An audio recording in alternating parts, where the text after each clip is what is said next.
Guys, it's Monday afternoon and kakauwi ko lang galing ng school. It's 4:21, actually 3:30 pa ako nag-out. Kaso lang dahil umulan, dahil may thunderstorms na naman tayo ngayong Monday, ay medyo na traffic tayo. Kaya mga kaninang 4:10 ako nakauwi. Anyway, nilalabas ko lang tong ating niluto nung karaan. Ito yung ating kanin na malamig, tapos yung ating adobo. Pagsasamahin ko na sila sa mangkok para initin ng mga kain na. So, ano bang mga ganap kanina? Well, kahapon pala nag-upload na ako ulit ng Sunday. Ano yun? Vlog ko yun ng Saturday, Sunday. So, diba? Consistent siya. Pero ngayon, syempre, medyo may busy tayo kaninang umaga. Tapos by tomorrow kasi ay may meeting kami. So, meron akong mga ipe-present. Lahat kami actually sa subject area, different subject area.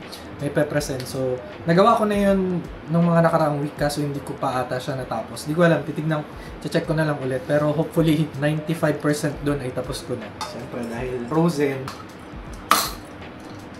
Sinabi ko naman na sa inyo, di ba, na kaya ako nagmamalamig. Kanin is that kasi mababa yung glycemic index or bumababa yung glycemic index kapag ka malamig yung kanin, hindi siya bagong luto. And at the same time, nababawasan na yung oras ng preparation. So, dinadamihan ko na yung saing. Tapos ganun din, nitong weekend ko lang na realize, kung napanood nyo sa vlog, na dapat nga ay nagluluto na ako ng pang isang linggo. By the way, ito ay adobo na niluto ko kahapon. Tapos meron pa ako dito na sinigang na dyan lang maglalaro yung ating ulam for this entire week kasi kailangan natin magtipid. Worth 250 lang naman yung manok, pero isang buo na yun. Frozen. So usually kapag ganito, lalagyan ko ng konting tubig para ma-rehydrate yung kanin. Pero since may sarsa, lagyan ko na lang din konti. In konting-konti lang, parang isang kutsara. Tapos lalagay ko na siya sa microwave. Siguro for about 2 to 3 minutes. 2 minutes, okay na yun. And then, yun lang muna. Update ko kayo mamaya. Kain at manonood ng YouTube. Buwan ko kayo.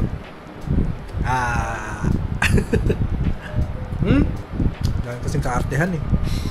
Hello guys, it's 9:30 PM and kanina may mga tinapos lang tayo tsaka may mga ginawa-gawa pero naka super night mode. So, check natin dito kasi medyo maliwanag. So pag dito sa labas, eto isa lang ilaw dito kasi yung isa wala na, pero try natin patayin.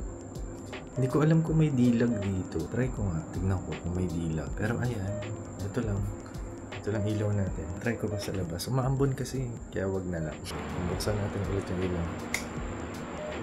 Ano siya? Yun lang.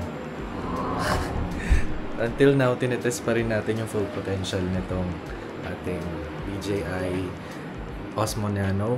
Kaya, wala lang. Ito naman, tinatry ko naman yung setting na daily. Kasi kanina motion blur ba yun? But feeling ko medyo mas malumiwanag siya.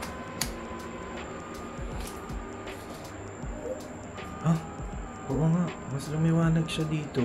Daily siya. Kasi kanina parang motion blur ata yun. Ito parang mas lumiwanag siya. Oo nga, mas lumiwanag siya. Super night mode pa rin to. Tapos ang settings ay daily. Kasi chinek ko kanina, di ba, kung may dilag. Pero since wala, ayun, tinignan ko. Nakalimutan ko yung settings. Basta sinabi ko na kanina. Ito yung super night mode natin. Parang mas siya, mas kita. Mas maliwanag. Mas malinaw. Super night mode na naka-daily. At hindi naka-motion blur. Yan pa natin sa ibang parts na medyo low light. Dito sa kwarto walang ilaw eh. Syempre. Pero ito, ayan o. Daily pala dapat. Okay, another discovery na naman tayo. Kasi yung kanina motion blur. So ito, by the way, ayun, nabanggit ko ba kanina? Basta, itong super night mode kasi nung una kong try ay, lang siya, naka 1080. Pero okay din pala siya. May 4K din pala siya and then 30 frames per second. Hi guys, it's Tuesday morning. Papasok pa lang ako sa school. It's 8:27 AM and supposedly 10:30 pa yung pasok ko ngayon, pero may meeting daw kasi kami ng 9 to 12, so agahan natin. 8:30 na. Siguro makakarating ako doon mga 8:45. Nasa NLEX na ako, nandito na ako sa Marilao. And today, naisip ko lang din na naisip ko lang na mag-vlog ngayong umaga kasi mamaya nagklase din ako sa college ng after class ko dito sa junior high school. Kaya susulitin na natin kasi feeling ko today pagod eh. Pero susubukan pa rin natin pagka-uwi kasi by tomorrow naman is 10:30 pa naman yung klase ko. So mga 10 dapat, mga 10 pa yung pasok ko sa school. Sobrang lamig kaninang umaga, I mean ng madaling araw, kasi yung feeling na nakakumot na ako tapos nanginginig pa ako. So, feeling ko nga tatrangkasuhin ako eh, pero hindi naman. Sobrang lamig lang siguro talaga kasi yung thunderstorm walang walang patawad eh. Kahapon din ng mga bandang 11 hanggang mag alas 2, alas 3, sobrang lakas ng ulan. Yung tipong yung sa ibang school na regular na may AM tsaka PM shift, yung mga papasok tsaka pauwi, naku, baha na din kasi sa daan. Tuesday, so I hope na maging maayos ang lahat for this day and sa mga susunod pang araw. At least Tuesday na, 3 araw na lang, or hindi count yung ngayon, 3 araw na lang, Friday na. Magbabakasyon na. World Teachers Day na pala, October 5 supposedly, pero since Sunday yung October 5, October 3 ata gaganapin. Si-update ko na lang kayo ulit guys mamaya. Hello guys, good evening, and it's already 9:20 PM. Ngayon lang ako nakapag-update kasi kanina, sinasabi ko na ata sa inyo yun kanina sa vlog ko nung sa kotse. Pero ngayon, update lang. Ito yung ating dehumidifier. So nandyan din katabi yung sapatos ko, nilagay ko dito kasi umulan kanina. So safer na itabi natin siya sa dehumidifier para yung medyo moist ay ma-absorb. Tapos ito din yung camera, yung mga gadgets, yung GoPro, kasi itong mga relo, yung relo pala na isa. Dito ko lang nilalagay. Tapos ito kasi inamag to dati. So nilalagay ko na rin dito. Ano ko to? Google to ito sa scouting. So tingnan natin ngayon. Teka, buksan ko lang yung ambient light. Tingnan nyo. Yan na yung tubig na na-accumulate. Actually ano to? Na-accumulate to for 1.5 day. Papandilig natin. Nag-vlog lang ako consistently dito sa ating DJI Osmo Nano para lang ma-test natin siya fully. Papahinga lang ako konti, tapos mamaya magro-rosaryo, tapos manonood lang ako ng konti, and then papahinga na. So yun lang muna guys. Nag-iinit tayo. So syempre kagabi ang inulam ko ay yung adobo, pero ngayon yung sinigengging. Syempre initin muna natin to. Yung mantika. Sinigang na manok. At nalalapit na rin ang pagbili pagsaing ulit. Kasi parang hanggang bukas na lang tong kanin. Ito nga pala yung sinigang na may patatas. Microwave. For 3 minutes. So yun lang muna. Yes, let's eat. Ayun na. Kain na. Good morning guys. It's Wednesday morning. And since 10:30 pa yung klase ko, 8 AM. Pero kanina pa ako gising. 5:30. Ayan, prepare lang ako ng sandwich. Pambaon sa school. Pag sa school kasi sandwich lang yung binabaon ko. Tapos kailangan wheat bread kasi para hindi mabilis magutom. So usually, 2 sandwich lang, tapos palaman ay keso. Busog na ako nun. Pero syempre may kape para kailangan din natin may konting sugar sa katawan para ma-energize, ma-recharge. Siguro magbaon din ako ng Louis Donut. Pampalighten ng mood, pampasigla. Syempre tsaka maya-maya ay maliligo na ako mga 8:30 kasi 10:15 pa yung klase ko. Yun lang muna guys.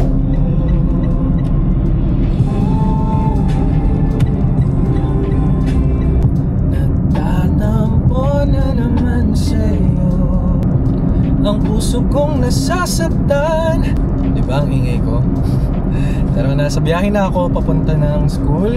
Dito banda sa Valenzuela, Bulacan to Valenzuela.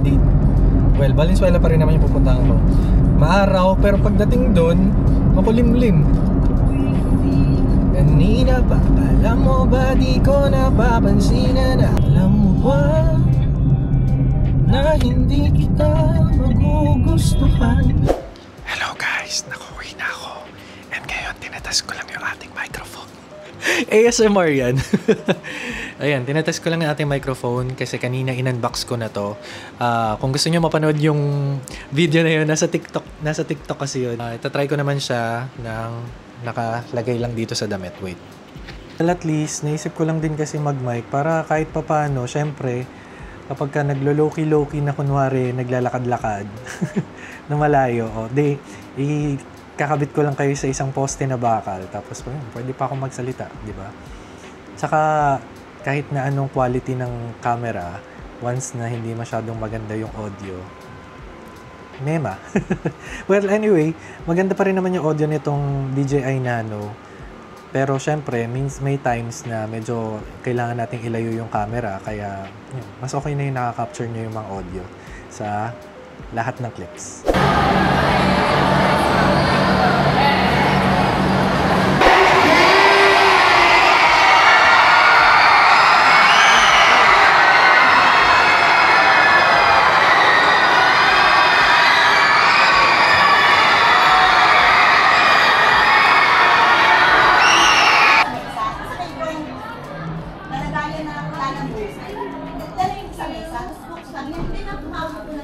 Good morning guys! It's Saturday morning and mag-8 pa lang, 8 a.m. and para lang i-close ko tong vlog na to is syempre kahapon is the celebration of the Teacher's Day, pero ang World Teacher's Day talaga is by tomorrow pa, October 5, kaya lang nataon kasi na linggo. Pero ngayon, i-haul ko lang, papakita ko lang saglit yung mga niregalo sa atin, yung mga estudyante natin and of course, the faculty and school head. So, syempre, hindi ko na sasabihin kung kani-kanino galing. Papakita ko na lang. Kasi more on sila, sweets. Pero wala ko advisory class ngayon, kaya na nabanggit ko sa inyo before. Ito nilagay ko sa isang tote bag, tapos meron pa tayo ditong mga naka-paper bag. So, dun sa muna tayo sa tote bag, meron tayo cheesecake cookies. Ayan. Oh. Sige, try natin yan mamaya. Cheesecake cookies. Tapos ito, may Pond's na pulbo. Next. Ito. Coaster. Ayun. Ayan, ang ganda. Coaster. Para sa pagkakape. Saktong-sakto pala to sa... Sakto ba? Ayan, sakto. Malaki kasi ito eh. Regalo nila... Ano pa dati? Nila Precious dati pa. Batch 2018. Tapos... Ayan, ball pen with, greetings. Happy Teacher's Day. Ayan. I was lucky to have a teacher as wonderful as you are. Ayan. Tapos,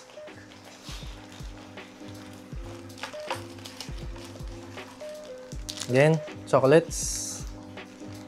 Chocolate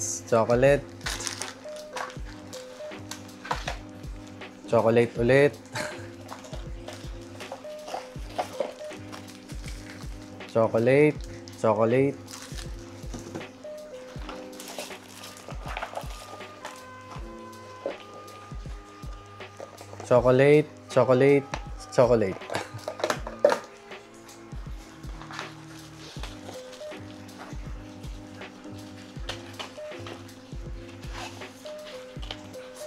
Tapos, ball pen. Chocolate. Letter. Tapos ito. Oh wait, bago tayo mag-proceed sa iba. Ayan pala, ito. Tapos Belgian butter from our school head. Tapos, ito. Ticket sa Ace Water Spa. Dapat kahapon, kaso hindi ako sumama kasi may klase ako ng college. Pero pwede daw to hanggang December. By the way, ito pala yung laman ng unang paper bag. Tapos, mug. May pangalan. Ayan, no? Sir Tadifa. Ayan, may sticker. Hindi ko na ilalabas. Diyan na muna siya. And then,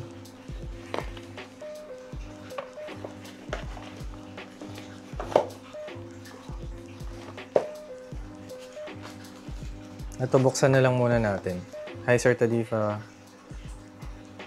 Ayan. Buksan muna natin. Saan na ba yung...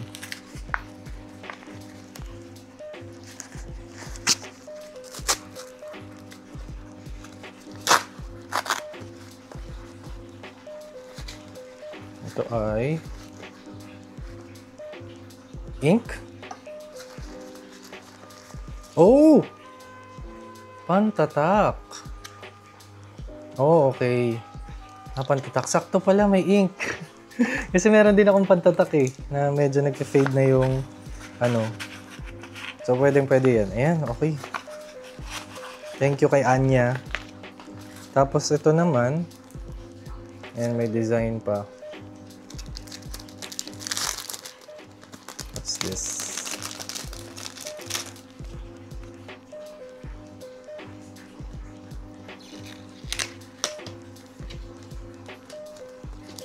Oh, keychain.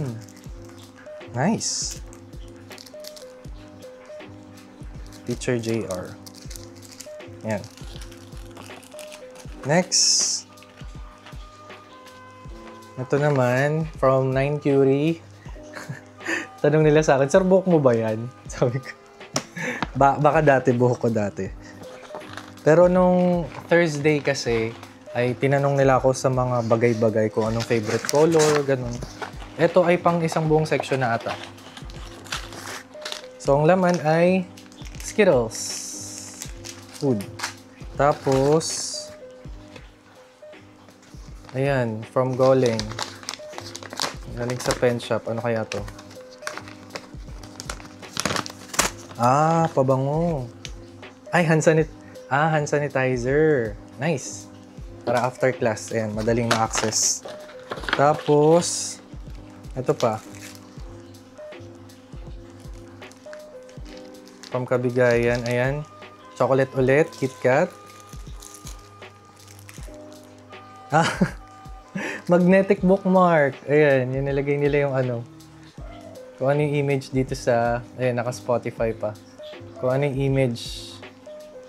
Salamat ba yung Constantino. Tapos, meron ding pin. Ayan, may pin na ganun din. Tapos, merong mga stickers. Pakita natin yung stickers.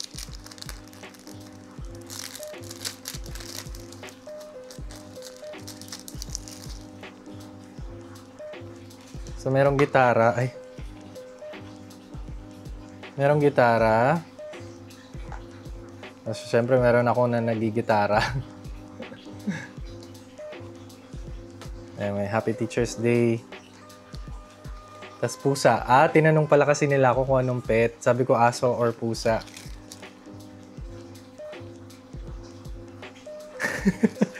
Tapos, ayan. Bibigyan ko kayo ng time para mag-notes. Kasi, ang ruling ko, lahat naman sa lahat. Ang ruling ko ay, habang nagdi-discuss ako, bawal magsulat. Kasi bibigyan ko sila ng time para mag-take down ng notes. Pero dati kasi, iba yung yung natatanda ng mga students ko dati, nung electrical yung dinuturo ko. And, syempre, hindi pa pahuli yung mga estudyante ko sa college. Ayan, a red ribbon na bouquet of mamon. Ayan, mga mamon. Ayun lang guys. So, dito ko natatapos itong vlog na to para ma-edit ko na rin mamaya. And I'll see you on our next videos. Bye.